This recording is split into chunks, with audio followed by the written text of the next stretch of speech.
It's not unusual to see investment bank Goldman Sachs cutting jobs. It's made a yearly habit of doing so. It looks at who its lowest performing bankers, traders, and salespeople are, and it lets them go.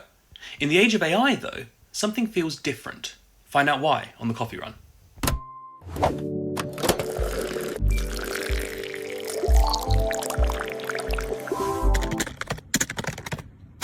Every day on eFinancialCareers.com, we give you a rundown of news in banking, finance, and beyond on morning coffee. On the Coffee Run, we break down the biggest story of the week and let you know other important stories you might have missed. This week's top story, as reported by Bloomberg, is that Goldman Sachs is cutting more employees after getting rid of roughly 2% of its headcount back in May. A memo to staff described the cuts as a limited reduction in roles across the firm. In that same memo, Goldman announced the launch of its 1GS 3.0 efficiency plan, a multi-year effort to deploy AI across the bank. Assuming the layoffs come by December, that makes this the third round of layoffs in 16 months at the bank. This is because 2024's annual cuts and those in other recent years happened in September. Before COVID, the bank would cut in May, making 2025's cuts a return to the norm. We don't know who exactly will be targeted in this upcoming round of layoffs, but we do have an idea of who was targeted by its last culling. In May, the layoffs were thought to have been focused on mid-level vice presidents. Technology staff were seemingly affected as well, as time spent in the office was one of the assessment factors for performance, and tech staff are one of the few teams known to still have a hybrid arrangement. 317 roles were cut in its global headquarters in New York, almost half of total affected roles. Each of these factors ties into cost-cutting initiatives seen at Goldman Sachs and other banks. The cuts in New York may have been related to Project Voyage, an initiative at Goldman to persuade people in high-cost locations like New York to move to low-cost locations like Dallas. According to the H-1B visa salary database, average pay for Goldman staff in Dallas is almost 25% lower than their New York colleagues.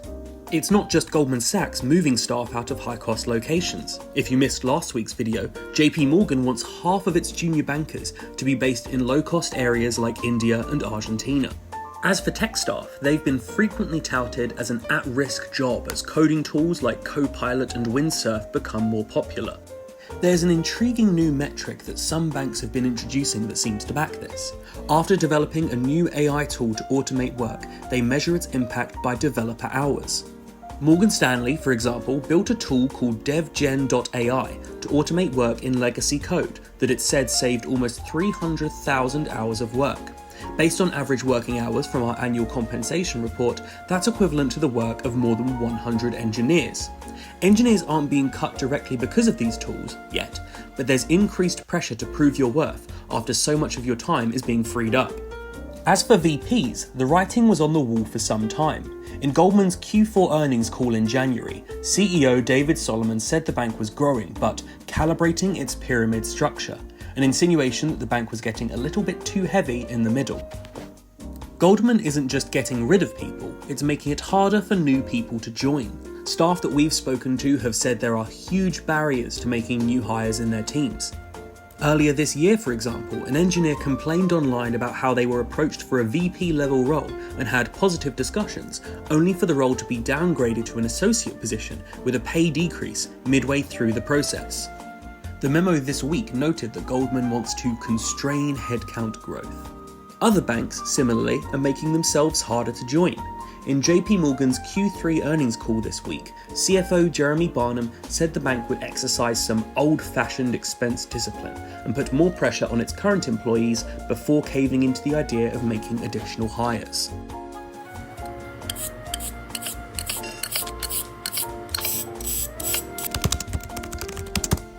That's not the only big story in finance this week. In the wake of First Brand's collapse, JP Morgan CEO Jamie Dimon had some choice words for the people that lent the firm money. He didn't name any names, but the private credit industry is taking offense.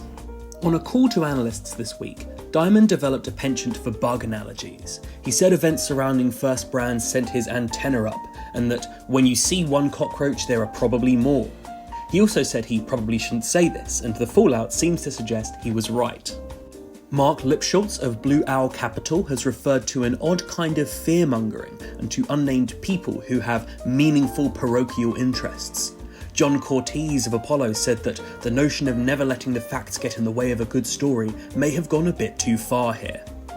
Nerves have evidently been touched, either by Diamond or other critics, and while blame for first brands may not inherently lie with private credit institutions, they're fast-growing players in an industry that everyone is now looking at with a critical eye. So long as the problems can be pinned on bad underwriting, it's not bad news for private credit jobs, but when companies thought to be in good health start going bad, that's when alarm bells should be ringing. Meanwhile, Álvaro del Castaña Villanueva, Goldman Sachs co-head of Spain and Portugal, has left the bank in unceremonious fashion. He's reportedly published articles critical of the Trump administration.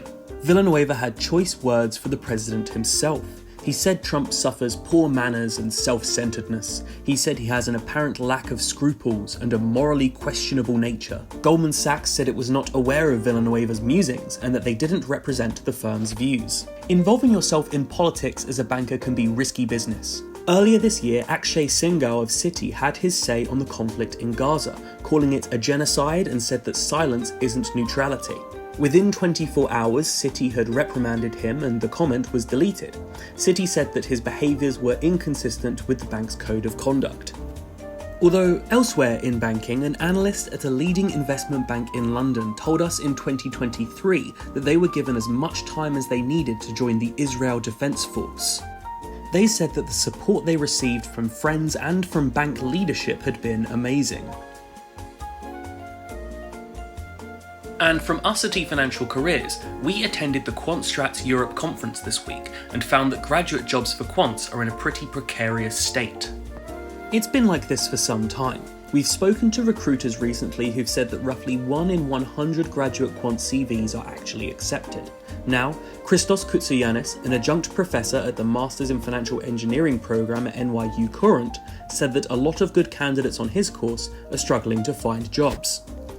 Data provided by the university backs this up. Just 40% of students who graduated the course in 2025 were employed at graduation. Just 49% were employed 3 months after that. Considering the appeal of these MFE programs are their connections to major institutions and their ability to get you a job, it's rather concerning. For reference, 80% of 2024 graduates were employed at graduation, and 97% were employed after 3 months. So, what's happening? For one, AI is reducing the workload of those in quant jobs today. Bank of America MD David Shelton said that AI-assisted coding tools are increasingly used at the bank, while Morgan Stanley quant research MD Stephen Kessler called tools like Copilot a revelation when working with Python.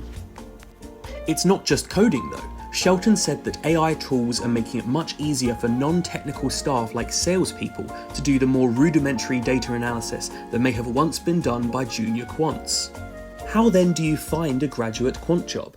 Buddha Bhattacharya of Lombard Odier said that you might want to minor in a creative or artistic subject like philosophy. He also said that there's an increasing need to specialise in the area of technology you're working in. Hardware engineers, for example, are becoming increasingly popular, but they can often require a PhD for the top roles. See you in another 4 years, I guess. Thank you for watching The Coffee Run. If you want to check out our articles, you can go to eFinancialCareers.com or you can subscribe to our newsletter by following the link below. You can also like this video or subscribe to the channel if you want to get more news updates like this every Friday.